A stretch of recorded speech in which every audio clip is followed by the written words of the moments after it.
está dando inicio a la conferencia de prensa, estamos reacomodando micrófonos. Aquí tienen al directorio de INAU que ha llegado aquí a la sala. Hace minutitos nada más se hizo la presentación.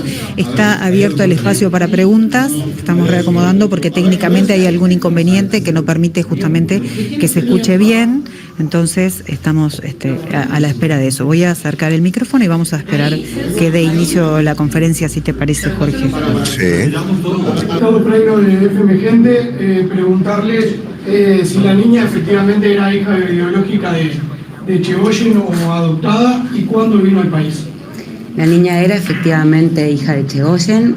Hay una prueba de paternidad que así lo determina, que se realizó en el Congo o en Uganda, de donde era procedente, y vino cuando tenía 3 años de vida en el 2015. ¿Qué frecuencia abierta? ¿Qué determina que si la niña tenía familiares en Salto se derive a Maldonado? En realidad la niña no tenía una familia próxima en Maldonado. La familia más cercana era el señor Echegóyen y Janet, que era su madre adoptiva o madre del corazón, como Luna la llamaba. Ella estaba en un hogar vinculado al INAU en Salto, porque ellos estuvieron viviendo un tiempo allá en Salto. Los padres hacían un tiempo que estaban acá en Maldonado, y dada la proximidad de la familia más cercana de Luna, que era Janet, quien la había cuidado durante su vida, y en alguna manera el señor Echegóyen, se pide el traslado por proximidad con la familia más cercana de Salto a Maldonado el año pasado. Sí. Perdón, Fabián Sánchez de Canal 2. Si tuvieron contacto con la policía o fiscalía, y en ese caso, ¿qué describieron los testigos del hecho de cómo ocurrió esto?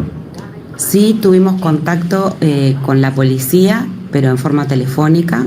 De hecho, a muy pocos minutos de haber sucedido el episodio, como se conoce que tenía una vinculación con la institución, se nos informa. Estuvimos en contacto con el subjefe nacional de policía, y estuvimos en contacto con el jefe de policía de acá de Maldonado, y bueno, lo que se nos informa es lo que salió a la prensa, que la niña se encontraba asistiendo a una de sus sesiones de fonoaudiología. El padre, el señor Echegóyen, acude a buscarla. La niña no se quiere ir con él, manifiesta que en realidad no le dice que no, le dice que quiere esperar a su mamá, y aparentemente el señor sale de la clínica, entra con un arma y efectúa los disparos. Perdón, Celso Cuadro, Canal 12. ¿Cuál es la vinculación del INAU con la niña? ¿Por qué el INAU se vincula con la niña? El INAU se vincula con la niña en noviembre del 2022, que es el primer ingreso a la institución en un hogar de Salto, que era donde residían en ese momento. Está descrito porque era la situación. Es una situación en la que Luna iba a la escuela, quería ir sola, Janet la acompaña y ella se escapa y pide auxilio, como que la van a secuestrar.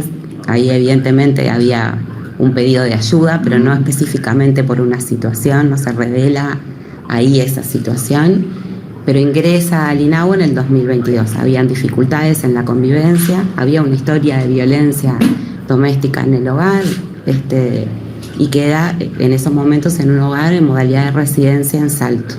Después de un proceso que es de noviembre del 2022 a septiembre del 2023, egresa la niña del hogar. Ahí es cuando ellos después se vienen a vivir a Maldonado, en una salida, en un paseo que hacen de Maldonado a Salto. La niña concurre a un hogar del INAU a denunciar un episodio de violencia por parte del señor. Y ahí vuelve a revincularse a un hogar. Ahí es cuando queda en Salto. Ellos ya estaban residiendo en Maldonado, y un mes después se pide el traslado hacia acá por la proximidad de esta familia. ¿La niña tenía medidas de restricción? ¿Tuvo medidas de restricción? Tuvo una denuncia.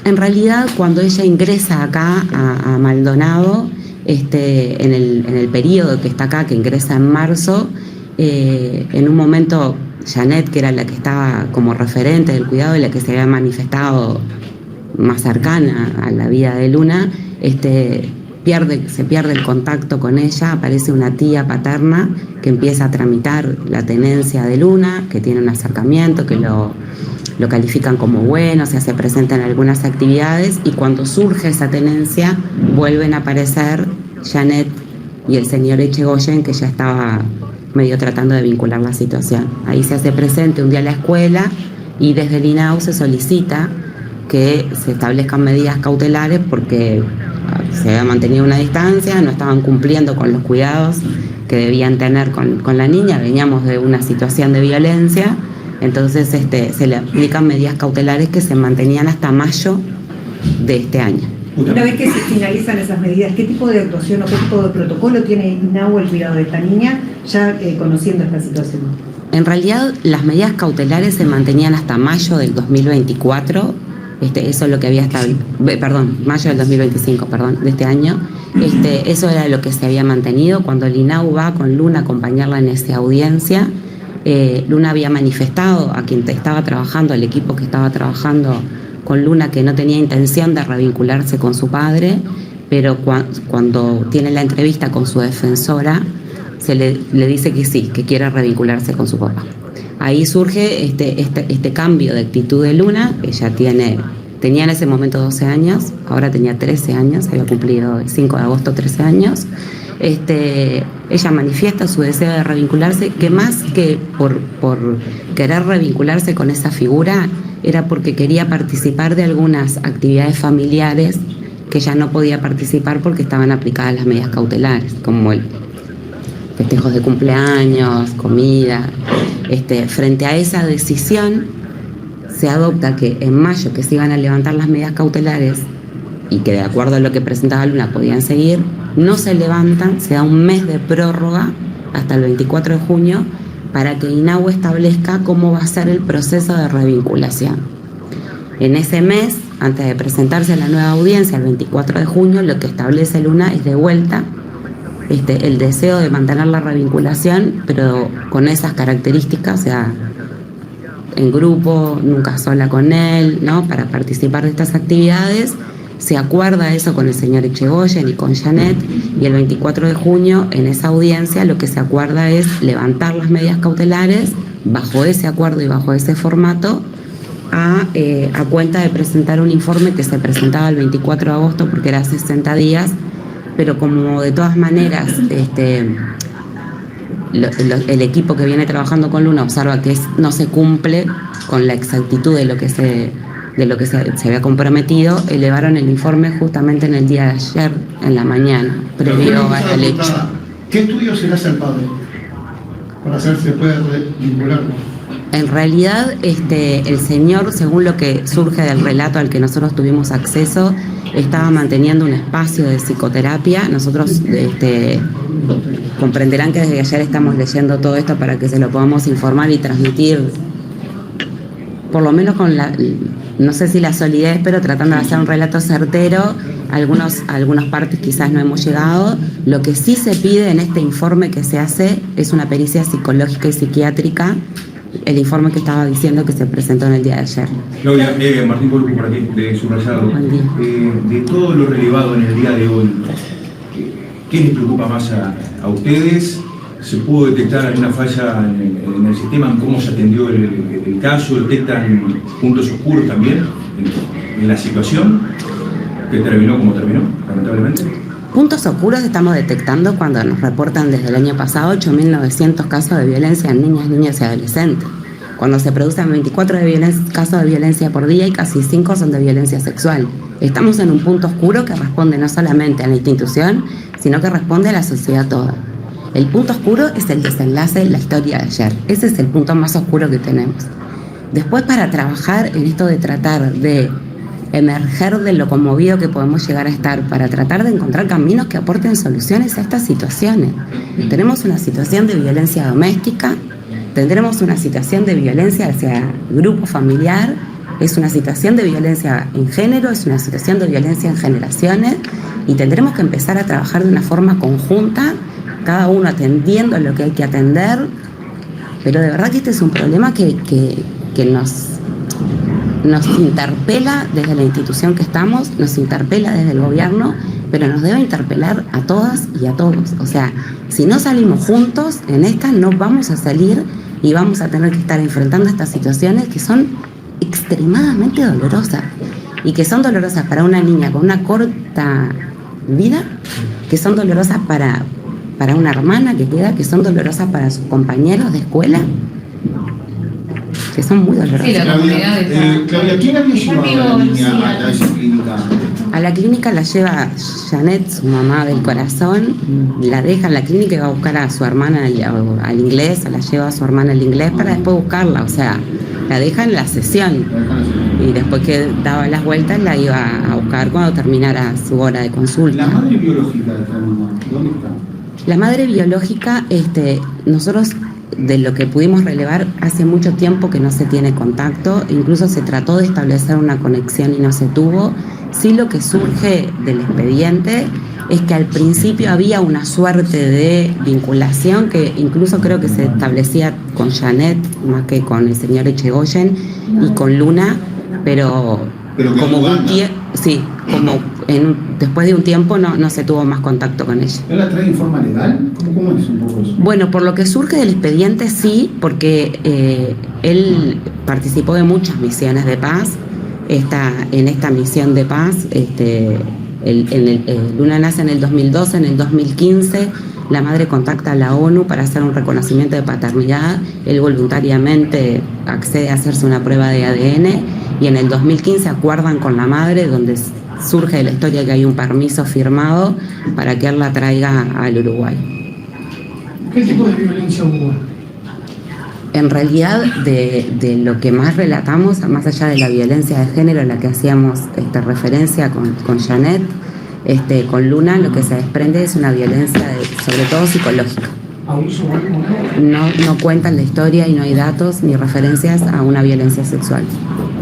¿El padre antecedentes penales? ¿En cuanto, perdón? ¿El padre tenía antecedentes penales? No que se registren en la historia. Tenía denuncias por violencia, como te había dicho. No eran denuncias, o sea, había un relato de una historia de ella misma.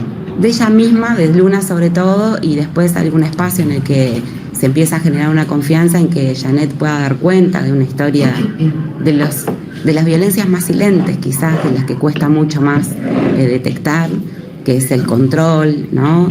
La violencia psicológica, ¿no? Que vieron que nosotros cuando hacemos los reportes es la que tiene mayor prevalencia. Incluso se hicieron algunas instancias para derivar a Janet al espacio con mujeres, pero no se pudo sostener eso. Claudia, Lucía de Canal 11, le hago una consulta. ¿Puede ser que esta chica tenía una hermana o tiene una hermana? ¿Qué nivel de comprensión está teniendo esa hermana? Sí tiene hermanos, o sea, hermanos por parte del señor, ¿no?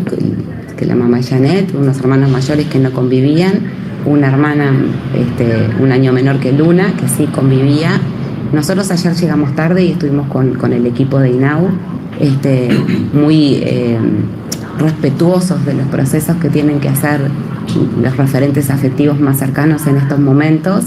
Preguntamos si estaba en terapia Charlotte, en un momento había estado, prefiero que no salga el nombre, y nos dijeron que no sabían si estaban, pero nosotros nos vamos a ocupar que el equipo lo tenga y hacer un seguimiento como institución que da garantías de que tengan todo lo necesario para atravesar este proceso de la mejor manera posible. Marcela, de Canal 4, consulta, en ese mismo sentido, ¿los chicos de la escuela también van a tener contención desde INAU o van a tener otras vías? Van a tener contención desde ANEP. Nosotros apenas nos enteramos de esto, obviamente que nos pusimos en contacto con el director, con el maestro Pablo Casciani, para que activara los protocolos que se dan a nivel de las escuelas. Ya se activó Escuelas Disfrutables y estamos en estrecho contacto para desplegarnos en territorio en forma conjunta, pero no invadiendo, ¿no? Porque en estas cosas uno a veces también, por hacer mucho, a veces no hace bien. Entonces, el espacio de la escuela lo estamos manejando a través de ANEP. Daniela Mesón de Canal 5. A partir de los datos que maneja INAU sobre la situación en el país, ¿cuáles son las líneas de trabajo que tienen previstas para evitar este tipo de situaciones en futuro?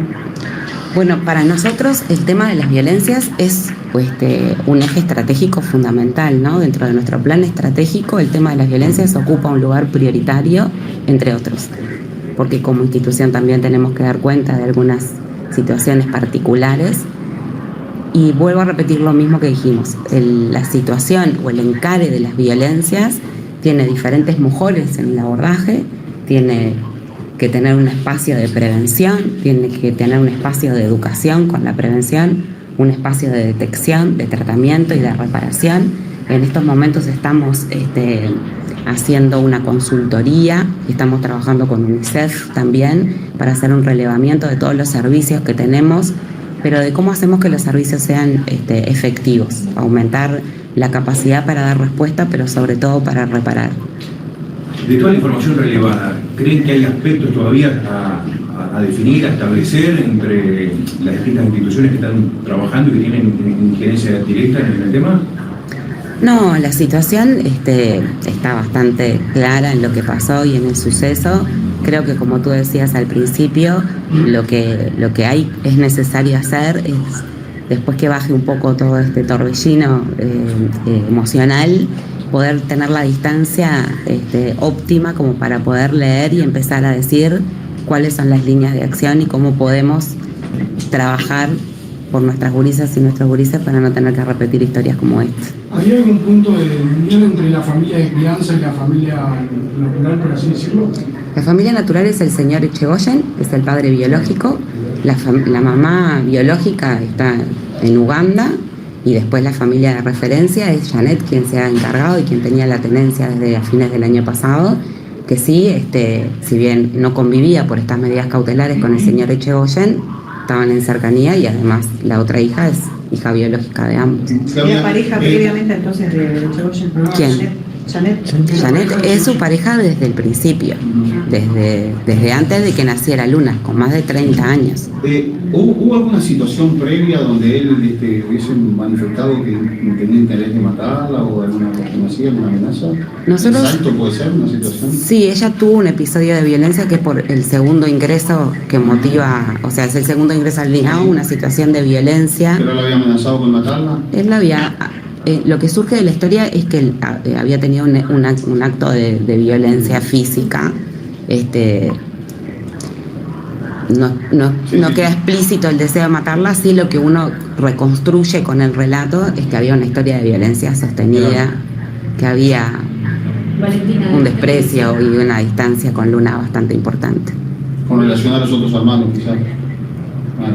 Ministra, mencionaba que Janet en algún momento pensaron en llevarla a algún centro de mujeres. ¿Ella nunca denunció a Echegoyen? ¿Nunca le manifestó, bueno, a INAU en este caso no, pero a jefatura, violencia doméstica?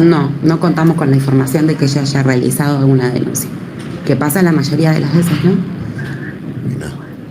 Bien, decía que vamos a tratar de tener más cercanía y de poder coordinar entrevistas con una entrevista, el directorio. Una entrevista un poquito más ordenada me gustaría, ¿no? Sí, sí, claro. Se salpicó con mucha cosa y no es difícil encontrarle el hilo a la historia, ¿no? Entonces me gustaría poder tener una conversación con algunos. Si pudiese ser con esta señora, mejor, porque realmente maneja mucha información.